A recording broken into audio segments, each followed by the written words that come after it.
The next agenda, we are going to invite the next speakers from Malaysia, Mensa Malaysia, Victor Tan. And he will tell about from word to action, accelerating interaction and input via ASR. Victor Tan is an HRDF certified corporate trainer that has served in institutions such as Top Glove Inc.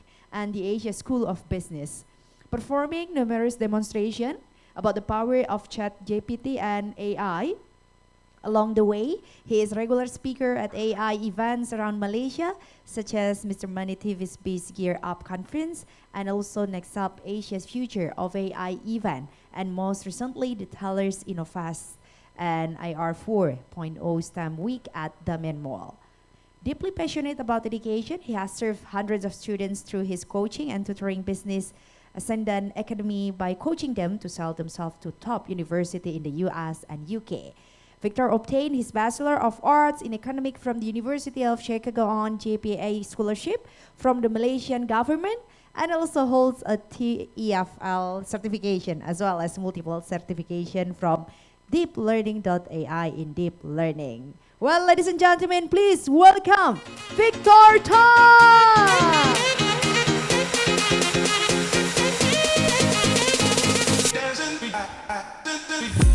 Ladies and gentlemen, how are you doing today? How's Bali been for each one of you? Good?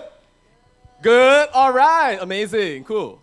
So today's presentation is titled, essentially, From Word to Action, Accelerating Interaction and Input by ASR. There's a brief introduction of me right here. You can figure out more if you want to scan the QR code here, that's also fine. But to get into the meat of our talk today, so we are going to be talking about what we call ASR. Now, just a quick survey of the room right here. How many of you have ever heard of this before? ASR. I'm seeing like some face. Oh my gosh, the gentleman over there. Okay, don't give out the secret. Don't give out the secret.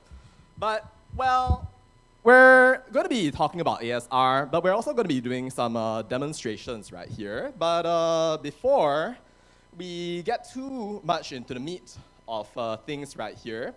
So this little technology right here, ASR, chances are that's actually something that you've used, even if you were unaware of it. Many of us out there, we perhaps, well, use things that we are not really even cognizant of on a day-to-day basis. This is one of those examples right here.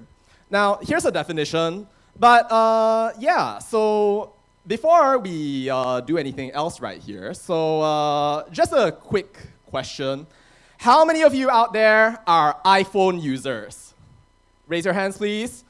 How many of you are, no, I'm sorry, you're not relevant. No, kidding. I'm gonna get crucified. But anyway, here's a little thing right here that we're gonna go right ahead and try. So yeah, now I want you to go right ahead and say, "Hey Siri." Okay, so like 3, 2, 1. But take out your phones first. So take out your phones, everybody, please. Your phones. Oh my gosh, that's great. Technology disconnect. This is what you're here in Bali for. Amazing. All right, cool. Okay, no, that's great. So you can either say, "Hey Siri," or you can say, "Okay Google," or "Hey Alexa." So like, go right ahead. And yeah, so if you look right ahead here, if I say, "Hey Siri," then what's going to happen is that you're going to see essentially a little thing that appears right here. You can now go right ahead and give a command right here. You could say, for example, "Hey Siri, tell me about Bali." But as you can see right here, not exactly perfect right here. It'll give you some information, but it won't necessarily be great. But essentially what happened right there was that the technology that you witnessed basically took an audio recording and it converted that recording into separate, what we call phonemes, the sounds essentially of language. From recognizing the phonemes, what it did was essentially convert it into text, which later was activated into your little device right there. So the thing though is that it's not always great. Sometimes like if you say the word sheep, then what happens is that it ends up telling you, well, shape instead. It doesn't actually become the thing that you wanted it to be. But I want you now to think about the possibility of a world where this technology that you have in your hands becomes dramatically better, scales up, increases in accuracy. And what would that actually be like? It's interesting to think about right here. And in the meantime, I'd like you all to take a brief moment, open up WhatsApp for a quick bit. Open up WhatsApp, I can see some recognition right here. And yeah, so let's see. All right.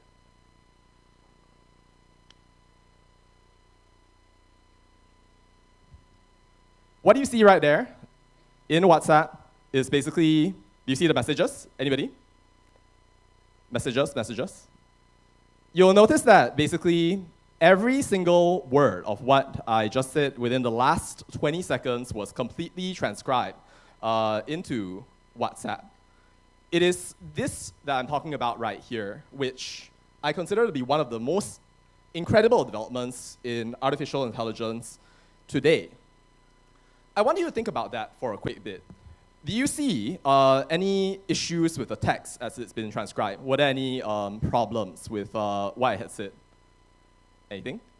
I can see like some intense reading right here, which is great. It's good. Okay, great. A little bit of validation right there. Thank you for that. All right, great. So it's completely accurate. And I would ask you to consider that there are some impacts of this right here. The first of which is that rates of communication will dramatically increase. Many of us have been wondering a lot about how AI will improve our productivity.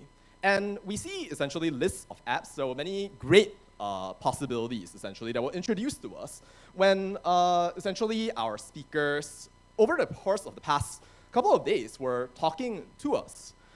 And here is a very specific example that is, well, something to think about right here. And consider this, right?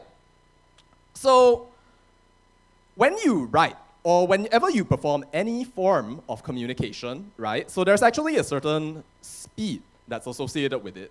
We may want to perhaps perform, well, the communication through writing a letter, for example. We might want to type to our friends, emails, for example, to colleagues, to maybe like director, or to maybe like clients, for example.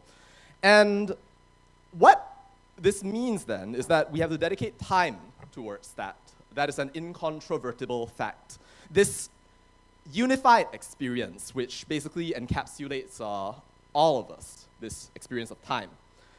Handwriting, for your information, so takes about, well, a minute to generate 12 to 20 words, while essentially if you're doing, well, typing by keyboard, so then that's gonna, well, give you about 60 words per minute to about 80, I don't know, like 100 maybe, I don't know. JS, how fast can you type? Not very fast, okay. Can anybody, okay, so does anybody here have experience with typing tests? Does anybody know like how fast they type? Anybody? Oh, okay, the gentleman over there, yeah. Did you say 20? I came all the way here. Okay, the gentleman over here. I don't know, 40, 50? 40, 50, okay, great. All right, superb, great. So, yes, gentleman over there. 150, you're a monster. Wow, that is, wow. I will walk over there and ask you what your secret is, but like, oh my gosh, like, you're not human. Wow, stenography, amazing. Wow, cool. Well, the mode of communication, that is speech, the way that we communicate, the way that we articulate ourselves right here in the most natural form allows us to transmit a grand total of about 150 to 200 words per minute. This means that if you had wanted somehow to write a 600-word essay, you would finish within 3 to 4 minutes, assuming, of course, that you're speaking at the speed of thought, that nothing was impeding you, that you could essentially just communicate and articulate yourself with no pause in thinking, interaction, or anything else of that nature. Imagine that future where you are constrained not by the mechanical movements that essentially define your day-to-day work routine, but instead, simply what is up here. Mensa is a celebration in many ways of the intellect of this world in the form of IQ, the most reliable statistic that we have essentially for measuring intelligence, statistical in nature. It has undergone various things like renormalizations. People have criticized it, but yet, at the end of the day, we realize that it counts for something. You count for something, and that is perhaps why you are here as well. Well, having said that, this brings me to my next point, which is about reliability of input. We all know that at the end of the day, we might have that friend, perhaps, who speaks very, very quickly. But then, he doesn't seem to speak any sense. Like, you can have a person basically rattle on, left, right, front, and center, but then, somehow or another, no actual meaning is communicated. But as you could see from the demonstration that we did earlier, so input in its current paradigm can be made significantly more accurate than it was in any previous era. We have come, ladies and gentlemen, to a reckoning point, a turning point, where now we can create input that is so accurate that it can be used essentially as something that will feed into other things that are very important. Consider this implication right here upon not just transcribing speech. That's something important, for sure. You don't want to refer to your director as John when her name is actually Joanne, for example. Like, that would probably be a bad thing, right? Like, you don't want that inaccuracy by any means. But on a more important level, imagine that at some point, you happen to be a doctor, right? And you're using this ASR thing right here to, well, feed into a medical system. Imagine what would happen if that were not accurate. Because as many of us know out there in the world of AI, garbage in, garbage out. If you basically create something that is not accurate in the first place, or if you didn't know what question to ask, it's an inevitability that you would not receive the answer that you're seeking for because you did not know what to even think about in the first place. But there's another implication for that. Mensa as an organization is composed of people from many different countries. I see people from Europe here, the United States. We see people from Indonesia. Thank you so much to all of our friends from Indonesia for hosting us. Round of applause to our friends from Indonesia. Yeah!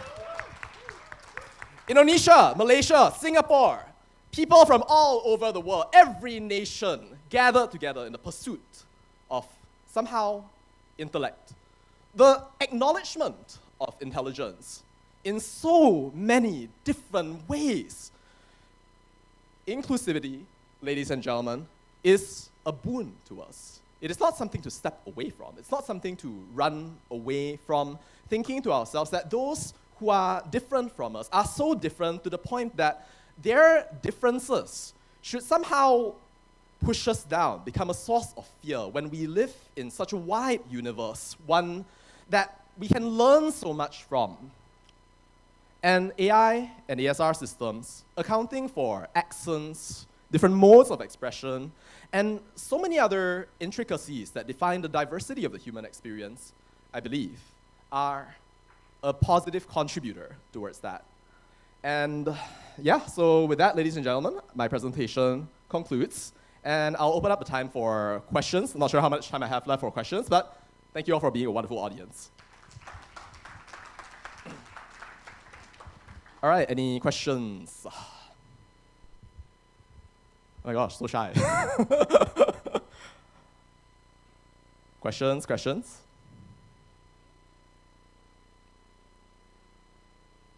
No? Was it clear? Oh, okay. All right, so no questions, cool. All right, thank you all so much, and yep, it's a blessing to be here. Thank you. Please give applause once again for Victor Tan. May we invite, please come and join us on stage. There will be a token of appreciation. I'd like to invite Professor Triadi Gunawan will give this token to Mr. Victor. Please come and join us on stage.